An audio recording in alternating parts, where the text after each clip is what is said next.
You can easily come down, but to claim the steps it is very hard. అందుకే ఆ సులువైన మార్గాన్ని ఎవరు ఎంచుకున్నారో తెలుసా? సాతాను ఎంచుకుంది. ఒక్కొక్క మెట్టు దేవునిలో ఎక్కడం అంటే అది సామాన్యమైనది కాదు. ఎంతో ప్రయాస, ఎంతో కష్టము, ఎంతో వేదన, ఎంతో రోదన కలిగి ఉంటేనే కానీ అలా మెట్టు మెట్టు మెట్టు మెట్టు మెట్టు ఎక్కలేమంట. సాతాను ఏం చేస్తుంది? ప్రతి మెట్టు దగ్గర జారబండ పెట్టింది. ఎరా విశ్వాసం లేదా? నేను చెప్పాను కదరా జారిపో. ఏం చేస్తున్నాడు వీడు? జారిపోతున్నాడు. మళ్ళీ జారిపోయాక బుద్ధి తెచ్చుకుని ప్రభా క్షమించు నాయన అని మళ్ళీ ఏం చేస్తున్నాడు? కష్టపడి ఒక మెట్టు ఎక్కుతున్నాడు.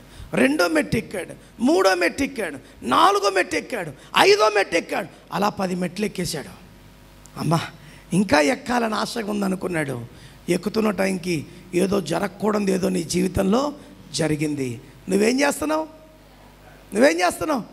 సాతాన్ని పేతురుని అన్నింది. పేతురుని అన్నిందా లేదా? మర్చిపోయారు అప్పుడే వాక్యము. చెప్పండి. పేతురు నీటి మీద నడవడానికి వచ్చాడు, నడుస్తూ ఉన్నాడు.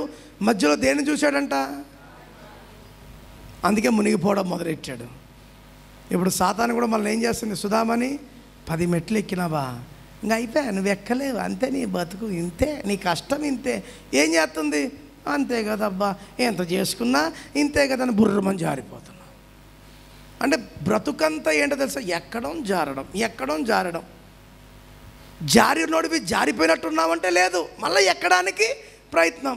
మళ్ళీ ఎక్కుతున్నోడివి ఎక్కుతున్నట్టున్నావంటే మళ్ళా జారిపోతున్నాం. అవునా కాదా చెప్పండి?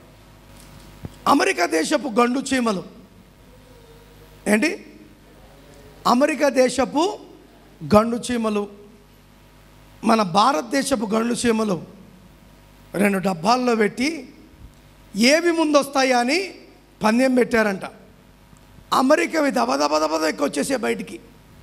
అమెరికా గండు చీమలు ఎక్కువ వచ్చేసాయి.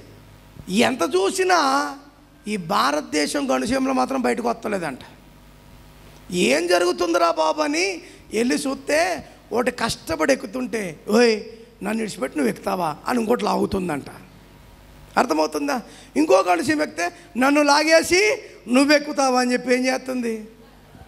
బతుకంత ఇంతే. ఒకడు ఆత్మీయతలో ఎదిగినా, ఒకడు మంచిగా బతికినా సహించే లోకమా ఇది? ఏమండి?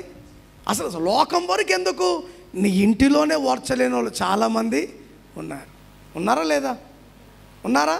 నువ్వు వారిని చూచావనుకో, వాళ్ళు నా మీద కొనసాగలేవు ముందుకి. అందుకే నువ్వు నేను ఎవరి వైపు చూడాలంట? దేవుని వైపు చూడాలి. అందుకే నిన్ను చంపడానికి, నేను నరకములో త్రోయివేయబడ్డానికి ఎవరు చూస్తున్నారు? సాతాను. జాగ్రత్త. నువ్వు దేవుని భద్రతలో గనక లేకపోతే నువ్వు గయా. రేచల్ తూ గయా. ఎక్కడికి? నరకానికి. పోలీసులు ఆపుతారు బండ్లు. ఎందుకో తెలుసా? హెల్మెట్ లేదు. ఎందుకంటే డ్రైవింగ్ చేసేవాడు ఖచ్చితంగా హెల్మెట్ పెట్టుకోవాలా, పొరపాటున ఏమైనా యాక్సిడెంట్స్ జరిగితే కాపాడబడతాడని. కారు నడిపేవాడిని ఆపుతారు. ఎందుకో తెలుసా? సీట్ బెల్ట్ చాలా ప్రాముఖ్యం. సీట్ బెల్ట్ ఓపెన్ కాకపోతే, అది పెట్టుకోకపోతే ఎయిర్ బ్యాగ్స్ అనేవి ఏమవ్వవు, ఓపెన్ అవ్వవు. అంటే ఒక లోక సంబంధమైన ప్రయాణాలకి ఎన్ని జాగ్రత్తలు ఉంటే, హలో చెప్పండి, ఓడలో ప్రయాణం చేసేటోళ్ళకి ఏమిస్తారో తెలుసా? ఏమిస్తారు? జాకెట్ ఇస్తారు. లైఫ్ జాకెట్ అంటారు దాన్ని. ఏమంటారు? జాకెట్. అంటే కోట్ మాదిరి ఉంటుంది. ఎందుకు? పొరపాటున షిప్కి ఏమన్నా జరిగినా మీరు చావకుండా అది వేసుకుంటే మీరు పైకి తేల్తారు. అర్థమవుతుందా? విమానములో ప్రమాదం జరిగిందనుకో పారాషూట్స్ ఇస్తారు. ఎందుకు? నువ్వు ఎక్కడ ల్యాండ్ అయినా సేఫ్గా. మరి ఈరోజు దేవుడు కూడా అంటున్నాడు, ద సేఫెస్ట్ రక్షణ నా దగ్గర తప్ప ఇంకెవరి దగ్గర లేవు. అవి మీ ప్రాణాలను కాపాడుతున్నాయేమో, కానీ నేనేం చేస్తాను తెలుసా? ఇచ్చిన ఈ ప్రాణములను నా చెంత పెట్టుకోవడానికి నేను ఇష్టపడుతున్నాను అంటాను. దేవునికి స్తోత్రం. హల్లెలూయా. ఇప్పుడు చూడండి, బైబిల్లో ఒక మాట ఉంది. ప్రసంగి గ్రంథం 7వ అధ్యాయం 1వ వచనంలో ఉంది. జ్ఞాని అయిన సొలొమోను గారు రాస్తూ ఏమంటున్నాడు తెలుసా? ఒకని జన్మదినము కంటే ఒకని మరణ దినమే మేలు. ఎందుకన్నాడు ఆ మాట? కారణం ఏంటి? ఏమన్నాడు? ఒకని సుగంధ తైలము కంటే మంచి పేరు మేలు, ఒకని జన్మదినము కంటే మరణ దినమే. ఎందుకన్నాడండి ఈ మాట? నువ్వు జన్మించావనుకో మరలా పాపంలోనే జన్మించాలి. అదే మరణించావనుకో నీ మూట గీడ ఏమైపోయినట్టు? కట్టేసి. అందుకే అక్కడికి నీకు ముగింపు. అర్థమవుతుందా? ఈ లోకంలో ఎంత బతికినా ఎంత చేసినా వ్యర్థమే. అందుకే మనం ఎవరి కొరకు బ్రతకాలంట? దేవుని కొరకు. ఒకటే మాట అంటారు చాలామంది, అయ్యగారు అమ్మగారు ఎక్కడికి వెళ్ళిపోయారు? పరలోకానికి. ఈడేమైనా చూసి వచ్చాడా పరలోకానికి వెళ్ళిపోవడం? చెప్పండి. వాని మంచి క్రియలను బట్టి తీర్పు దినమున తీర్పు అయిన తర్వాత వాడు వెళ్తాడంట. ఎక్కడికి? పరలోకానికి, లేకపోతే నరకానికి. నువ్వెవడు డిక్లేర్ చేయడానికి? చెప్పండి. ఒకవేళ ఆ నిరీక్షణ నీకుంటే బ్రతుకున్నప్పుడే నీకు నిరీక్షణ ఉండాలా. నేను ఇక్కడ కళ్ళు మూస్తే నా తండ్రి దగ్గర నేను కళ్ళు తెరుస్తా. ఇప్పుడు విశ్రాంతి స్థలము అనగా అందరు అక్కడే పెట్టబడ్డారు. తాగుబోతులు అక్కడే ఉన్నారు, వ్యభిచారులు అక్కడే ఉన్నారు, తిరుగుబోతులు అక్కడే ఉన్నారు, పరిశుద్ధులు అక్కడే, అందరు అక్కడే ఉన్నారు. ఇప్పుడు చచ్చిపోయిన వాళ్ళు అక్కడ పోయి ఏమనుకున్నారు తెలుసా? అబ్బో పాస్టర్ గింజుకుని చెప్తుండే. ఏమని నువ్వు పరలోకానికి పోవురాని. మేము పరలోకానికి, అది పరలోకం కాదు, అది విశ్రాంతి స్థలం. అసలు సంబరం ఎప్పుడో తెలుసా? క్రీస్తు న్యాయపీఠం ఎదుట కూర్చుని తీర్పును తీపుతాడంట. మంచివారెవరో, ఇంకా బైబిల్ భాషలో చెప్పాలంటే తోడేళ్ళెవరో గొర్రెలెవరో అక్కడ వేరు చేయబడతాయి. అర్థమవుతుందా? అందుకే అనేక మంది గొర్రె చర్మము కప్పుకుని తోడేళ్ళ వలె ఎవరి దగ్గరికి వస్తారంట? మీ వద్దకు వస్తారు. జాగ్రత్త. పై బొచ్చును చూసి కనుక మోసపోయావనుకో నీ బతుకంతా మోసమే. అవునా? అబ్రహాం కొడుకు పేరు ఇస్సాకు. ఇస్సాకుకు పుట్టిన 2 కుమారుల పేర్లు చెప్తారా?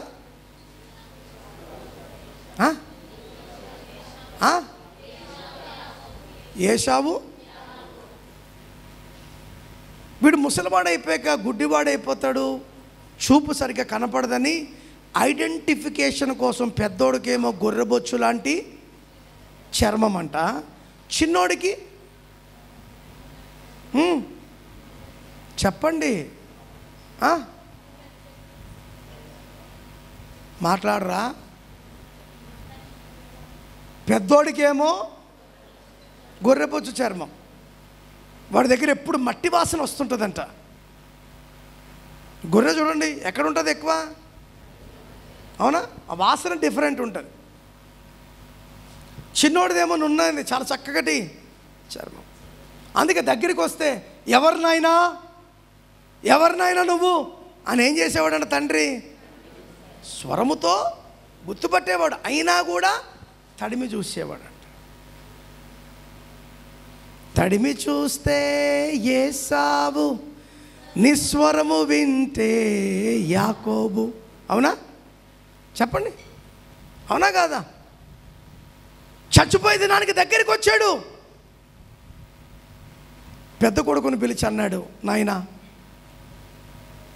జ్యేష్ఠత్వపు ఆశీర్వాదాలు నీకు నేను ఇవ్వాలి. అది ఇవ్వాలంటే నాకు చిన్న కోరిక. స్వయముగా నీ చేతులతో ఏం చేయాలా? వేటాడి వండుకుని వస్తే నేను మనసారా తిని ఏం చేస్తాను? మనసారా నేను నిన్ను. ఈ మాట యాకోబు వినలేదు. ఈ మాట యాకోబు వినలే, ఇస్సాకు భార్య వినింది. అప్పటి నుంచే తగలడ్డాయంట. పెద్ద కొడుకు అంటే డాడీకి, చిన్న కొడుకు అంటే తల్లికి. అసలు వెరిగేషన్ చేసిన వాళ్ళు తల్లిదండ్రులే కాదంట నేను, తేడాగాళ్ళు అంటాను వాళ్ళని. ఇద్దరు నీకు పుట్టిన పిల్లలు కాదా? ఎవరైతే ఏమి ఇద్దరిని ఒకేలాగా ప్రేమించాలా లేదా? చెప్పండి. మాకెళ్ళిన ఏమైనా అన్నాం అనుకో, అంతా మీదే వచ్చింది, అంతా మీదే వచ్చింది అంటది వాళ్ళ అమ్మని.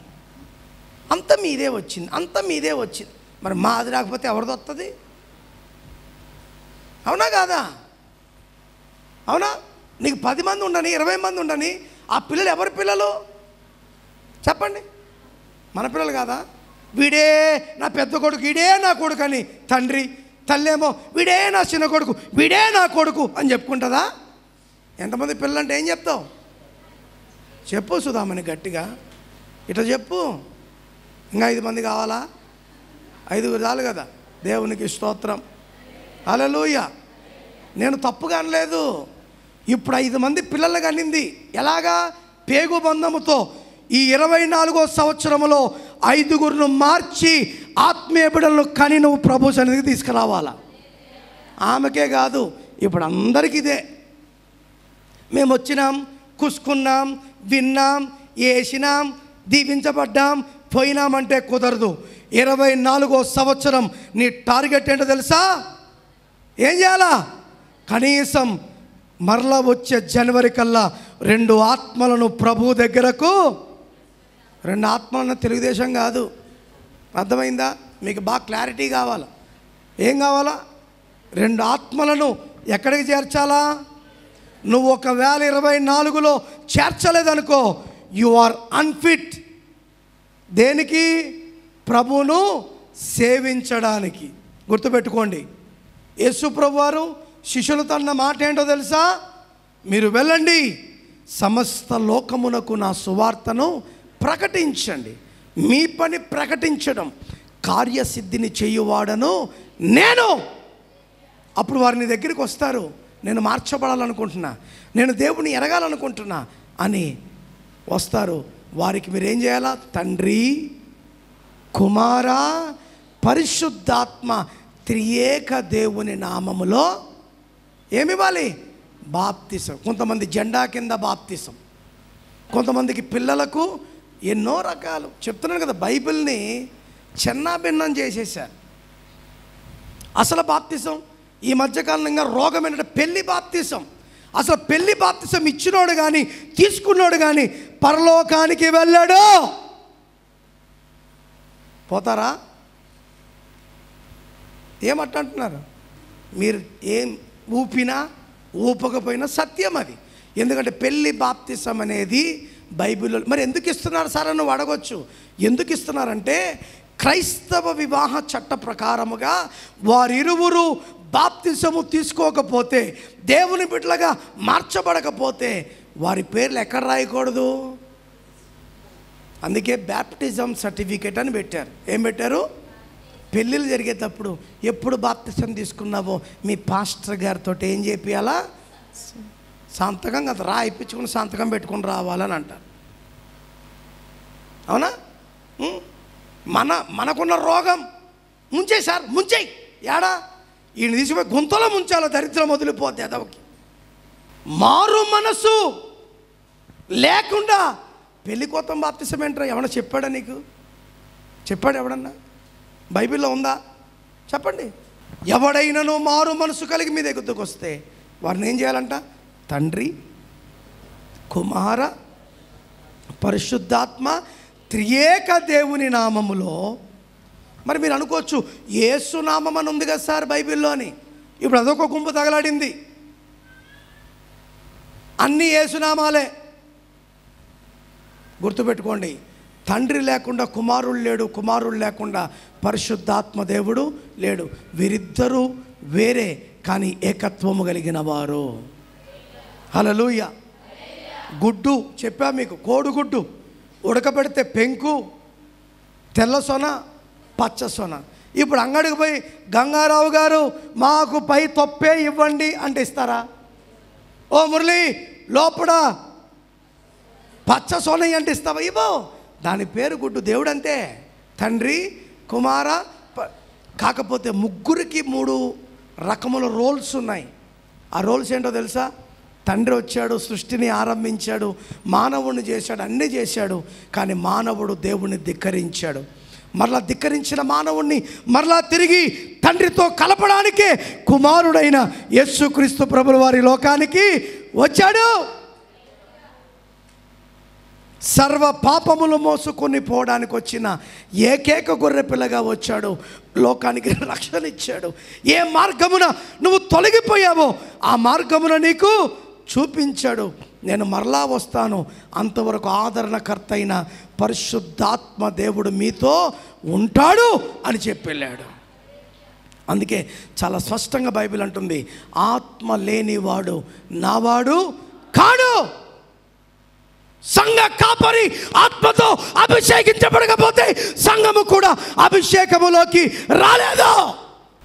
ఇల్లుందా, కారుందా, బండి ఉందా, బట్టలున్నాయా, ధనముందా కాదు, అసలు నీలో దేవుని ఆత్మ ఉందా లేదా ఒకసారి చూడు. ఇంకా నువ్వు గిల్లలు చెప్తున్నావంటే, ఇంకా నువ్వు దేవుణ్ణి అపహాసపాలు ఈ లోకంలో చేస్తున్నావంటే సరైన ఆత్మ నీలో పుట్టలేదు. ఇంకా కొంతమంది బయలుదేరారు. వాళ్ళు ఏమంటున్నారో తెలుసా? బాప్తిజం తీసుకోగానే ఏమొచ్చేస్తుందంట, వీడి ముఖమేం కాదు, అది యేసు ప్రభుకు సాక్ష్యము పలకడానికి వచ్చింది పరిశుద్ధాత్మ దేవుడు. ఏమని? ఈయనే నా ప్రియమైన కుమారుడు, ఈయన యందు నేను ఆనందించుచున్నాను. దేవునికి స్తోత్రం. ఒకళ్ళు నిజంగా అలాగే బాప్తిసాలు పొందితే దేవుని ఆత్మ వచ్చేస్తే మరలా 120 మంది అపోస్తల కార్యములు 2వ అధ్యాయంలో ఆ మేడగదికి వెళ్ళవలసిన పనేంటి? 10 రోజులు తిండి తిప్పలు మానేసి దేవుని ఆత్మ కొరకు కనిపెట్టవలసిన పనేంటి? బాప్తిసము నీ రక్షణ, నీ తెగింపు పరిశుద్ధాత్మ. దేవునికి స్తోత్రం. నీ తెగింపు అంటే దేని కొరకు తెగింపు? లోకాన్ని నేను విసర్జిస్తున్నాను, నాకు కావలసింది నా దేవుడు ఒక్కడే. దేవునికి స్తోత్రం. హల్లెలూయా. అర్థమవుతుందా? నేను లోకాన్ని తెగిస్తున్నా, దాన్ని ప్రక్కకు పెట్టడానికి మరలా తెగిస్తున్నా, నీ కొరకే నేను బ్రతకడానికి. దేవునికి స్తోత్రం. ఇందాక మా బిడ్డ సాక్ష్యం చెప్పింది, వస్తాను రాలేను అనుకున్నాను, కానీ దేవుడు మరలా తిరిగి వచ్చే కృప ఇచ్చాడు. It is a great you turn in your life. తన జీవితమే కాదు, మనందరి జీవితాల్లో we should have a you turn towards God. You turn అంటే అర్థం ఏంటో తెలుసా? మళ్ళీ తిరిగి రావడం. ఇప్పుడు ఈ రోడ్డు ఎక్కాక మరలా నువ్వు తిరిగి అవతల రోడ్డుకి వెళ్ళాలంటే మన తెలివి ఏంటో తెలుసా? రోడ్లు దాటి ప్రాణాలు పోగొట్టుకుంటున్నాం. కానీ ప్రాణం పోకుండా నువ్వు చక్కగా దాటాలంటే ఎక్కడికి పోవాలా? ఆ ముందుకు పోతే అక్కడ చక్కగా దాటగలిగిన అవకాశము. అడ్డదారులు వెతకొద్దు, దేవుని దారి ఎప్పుడు రహదారే. దేవునికి స్తోత్రం. దానిలో ఎప్పుడు నీకు క్షేమమే, దానిలో ఎప్పుడు నీకు భద్రతే. అడ్డదారులు పట్టుకున్నావా సస్తావు. ప్రాణాలు చెప్పండి, మన వెంగన్నబాయిలో రోడ్డు మీద జరిగే ప్రతి యాక్సిడెంట్కి కారణం ఏంటో తెలుసా? రోడ్లు దాటేటప్పుడే. అవునా? ఒరే, ఒక 2 రూపాయల పెట్రోల్ కోసం చూసుకుంటున్నాం, ఒక 2 నిమిషాల సమయం కోసం చూస్తున్నాం, దానికోసం చూసుకుని అసలు సమయమే లేకుండా చేసుకుంటున్నాం. ప్రాణముండగానే నీవు, దీపముండగానే, మనిషిగా పుట్టినోడు మహాత్ముడైన మరల మంటిలో కలువవలెనురా, తీసుకొని పోలేడు పుచ్చిక పుల్లైన ఇలా సంపాదన వదలవలెనురా. దీపముండగానే ఇల్లు చక్కబెట్టుకో, ప్రాణముండగానే నీవు ప్రభుని నమ్ముకో. బోలో క్రీస్తు మహారాజుకి చెప్పండి, బోలో క్రీస్తు మహారాజుకి. ఈడికొచ్చేది ఎందుకో తెలుసా? ఎందుకు? నూతన శక్తిని పొందుకోవడానికి. అవునా? దేవుని మాట వినుచుండగా నీలో ఏం పుడుతుందంట? నూతన శక్తి, నూతన బలం, నూతన జ్ఞానం, నూతన తెలివి, నూతన తలంపులు నీలో పుడతాయి. దేవునికి స్తోత్రం. అదే వాక్యానికి ఉన్న శక్తి. మరలా ఈ శక్తి ఎవరి నోట్లో లేదు, ఎవరి దగ్గర లేదు. అందుకే ఈ వాక్యానికి పెట్టబడిన పేరు తెలుసా? ఇది జీవము కలిగిన వాక్యం. This is the living word. అర్ధరాత్రి చదివినా నిన్ను బతికిస్తుంది, మిట్ట మధ్యాహ్నం చదివినా నిన్ను బతికిస్తుంది, తెల్లవారుజామున చదివినా నిన్ను ఇలా బ్రతికిస్తుంది. కనుక దావీదు గారు అంటున్నాడు, నీ వాక్యము నా పాదములకు దీపం, అది నా త్రోవకు వెలుగై ఉంది అంటున్నాడు. ఇంకో భక్తుడు అంటున్నాడు, నీ వాక్యము నాకు క్రొవ్వు మెదడు దొరికినట్టుగా ఉంది అంటున్నాడు.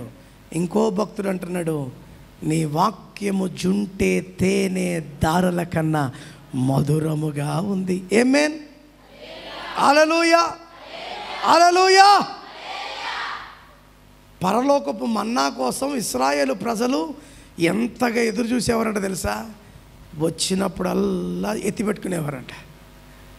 ఏంటి వచ్చినప్పుడు ఒకసారి దేవుడు అన్నాడు, ఇదేం కదా మరి ఎత్తిపెట్టుకు, మీరు ఎప్పుడు అడిగితే అప్పుడు ఇస్తానరా, ఎత్తిపెట్టుకోవద్దురా అన్నాడంట. కానీ మోషేకి తెలవకుండా ఏం చేశారు చెప్పండి? ఇప్పుడు ఇక్కడ కూడా చాలామంది అలా మోసం చేసేటోళ్ళు ఎక్కువ ఉంటారు. నిజాయితీగా, నీతిగా, నిక్కర్సుగా బతికేవారు చాలా తక్కువ ఉంటారు. వాళ్ళకి ఏం తెలుసు కష్టాలు, నాకేం తెలియదు, మరి నీకే సంసారం, నీకే బాధ కదా. నాకంటే ఎక్కువ తెలిసినవాడు దేవుడు. అవునా కాదా చెప్పండి? ఇశ్రాయేలు ప్రజలు 3 సార్లే మన్నా తిన్నారు, వారి బ్రతుకు కాలం అంతా సరిపోయింది అది. కానీ మనకు రోజు మన్నానే కదా. హల్లెలూయా. రోజు మన్నానే కదా. మన్నా అంటే ఏంటి? దేవుని వాక్యమే. దాపెట్టుకోవద్దు నాయనా, ఎంత తింటారో అంత తినండి అన్నారు. పీకల వరకు తిని మళ్ళీ సంచులు దాపెట్టుకున్నారు. దేవుడు ఊరుకుంటాడా? మీ బతుకు బయట పెడతారని పొద్దున కల్లా మురగబెట్టినాడు. ఆ కంపుకు తట్టుకోలేక ఆ బాధ, ఎబ్బో మోసే తప్పు చేసి మీ దేవుని మాట వినకుండా అని చెప్పి గోల పెట్టి సంచుల్లో పెట్టినవి, బేషన్లో పెట్టినవి, దుప్పట్లో పెట్టినవి, మంచం కింద పెట్టినవి అన్ని పీకి పెద్ద గొంతుతో ఏం చేశారు తెలుసా? ఇంకోసారి దేవుడు అన్నాడంట, రే ఎన్నాళ్ళనే పెట్టుకోండి, అది మీకు ఫ్రెష్గా ఉంటుంది. దేవునికి స్తోత్రం. అలాగే పెట్టుకున్నారు, అవి మురగలేదు. చెప్పండి. కనుక ఎవరి మాట వినాలి? దేవుడు తలుచుకుంటే మంచిని చెడు చేస్తాడు, చెడును మంచి చేస్తాడు. చాలా జాగ్రత్తగా ఉండాలి దేవుని దగ్గర. నీకెంత కుళ్ళు కుతంత్రాలు ఉంటే దేవుడు ఎంత తక్కువ అనుకుంటున్నావా? ఆయన ఏదైనా చేస్తాడు. కాకపోతే ఆయన శిక్షించేది ఎందుకో తెలుసా? నిన్ను మంచి మార్గంలో పెట్టడానికి, కానీ నీ త్రోవను తప్పిపోయేటట్టు చేసేయడానికి కాదు. అది ఎరిగాడు యోబు. అందుకే అన్నాడు, అన్నీ ఇచ్చిన తండ్రి అన్నీ తీసుకొని పోయే అని యోబు పలుకాలేదా ఓ భక్తుడా, అన్నీ మరలా పొందలేదా. భార్య వచ్చిందంటండి. భార్య వచ్చి, ఎందుకు వచ్చిన బతికయ్యా ఇది? దేవుణ్ణి దూషించి. కానీ ఈ గ్రహం పెరిగిన యోబు పనికిమలదానా అని తిట్టాడా? సావు పోయని తిట్టాడా? కొట్టడానికి లేచాడా? ఎందుకో తెలుసా? భార్య కాదు మాట్లాడేది, భార్యలో ఉన్న దురాత్మ మాట్లాడుతుందని తెలుసు. కానీ మనకి సొయ్యమని లేచిపోతాం, అంతే, బుష్యమని లేచిపోతాం. చెప్పండి, అవునా కాదా? అంతా అయిపోయాక సారీ అని చెప్తే లాభం ఏముంది? నేను మనిషినే కదా, కోపం వస్తుంది రాదా?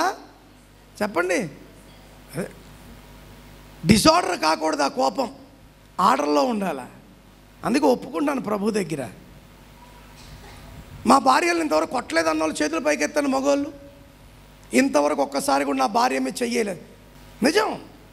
కొట్టుకునేది సంబంధం కాదు, ప్రేమించుకునేది సంబంధం. ఇప్పుడు యోబు తలుచుకుంటే ఏం చేయాలా?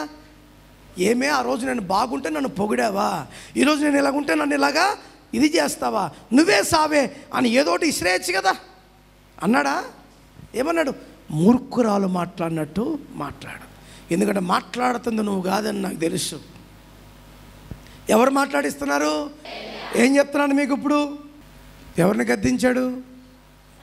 సాతాను. మూర్ఖురాలా, నా దేవుని శక్తి ఏంటో నీకు తెలియదా? నా దేవుడు ఎంత ప్రభావము కలిగిన వాడో నీకు తెలియదా? అందుకే అన్నీ ఇచ్చిన తండ్రి మన భార్యతో అంటున్నాడు, ఉన్నప్పుడు దేవుని స్తుతించడం కాదు, లేనప్పుడు కూడా అలాగే స్తుతించాలా. హల్లెలూయా. ఉన్నప్పుడు బోడి నువ్వు స్తుతించేది అందరు స్తుతిస్తారు, ఉన్నప్పుడు అందరు స్తుతిస్తారు లేదా? సూపర్ సూపర్ సూపర్ అంటారు. సూపర్ కాస్త ఆగిపోగానే డూపర్ అంటారు. లేనప్పుడు స్తుతించాలా.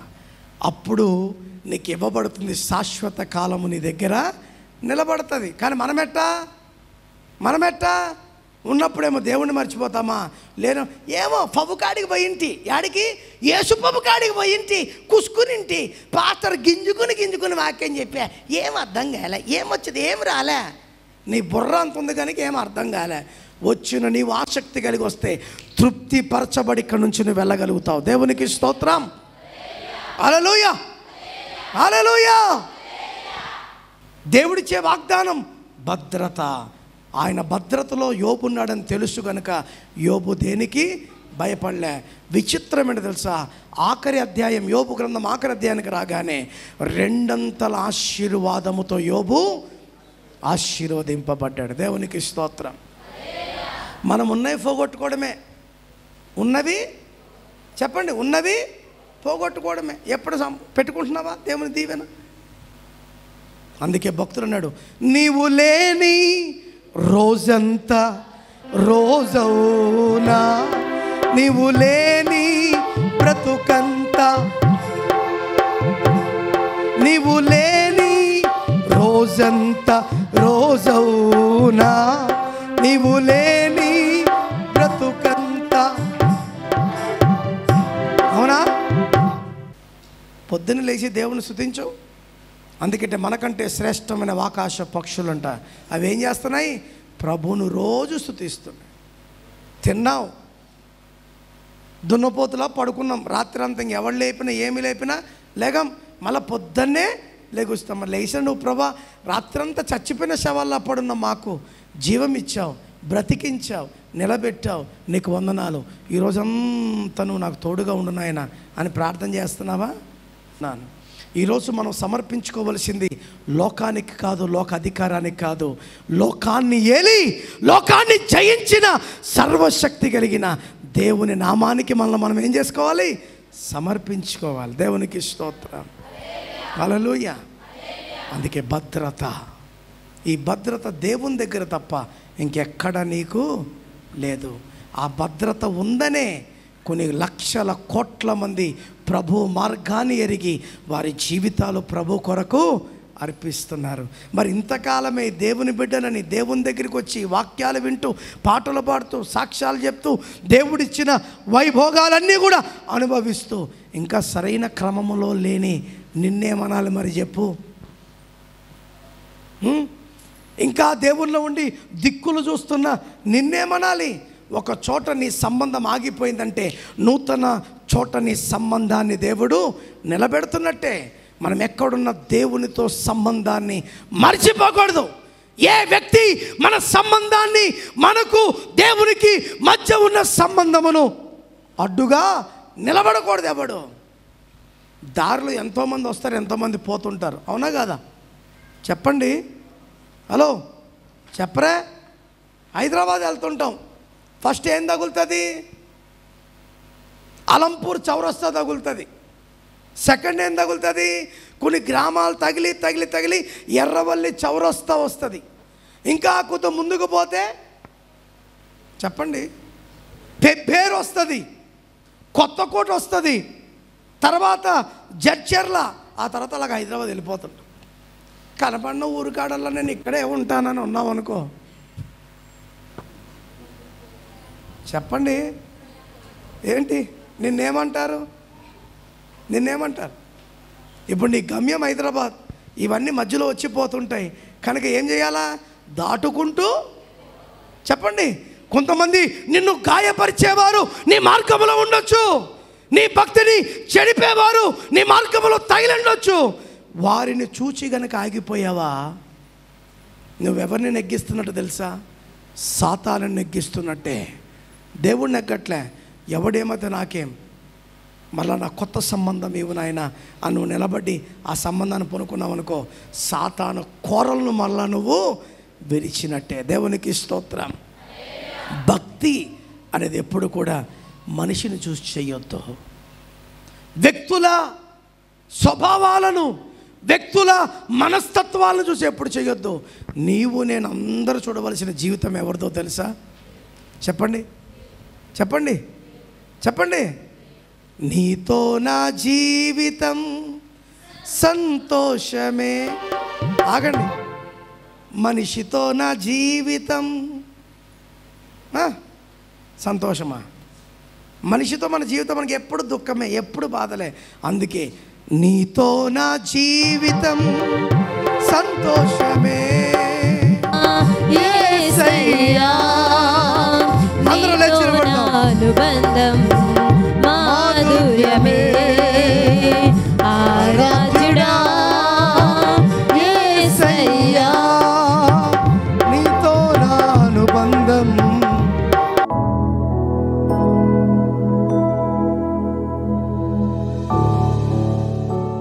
ఈ వాక్యం విన్న మేము మమ్మల్ని సరి చేసుకుని నీతోనే మా జీవితాలను గడుపుకోగలిగిన కృప, నీతోనే మా జీవితాలు కట్టుకోగలిగిన కృప దయచేయండి. నువ్విచ్చే భద్రతలో మేము కొనసాగి ప్రభా, ఏ విధముగా నీవు సిలువలో పలికిన 7వ మాటను జ్ఞాపకం చేసుకున్న తండ్రి, ఇదిగో నీ చేతికి నా ప్రాణమును అర్పిస్తున్నా.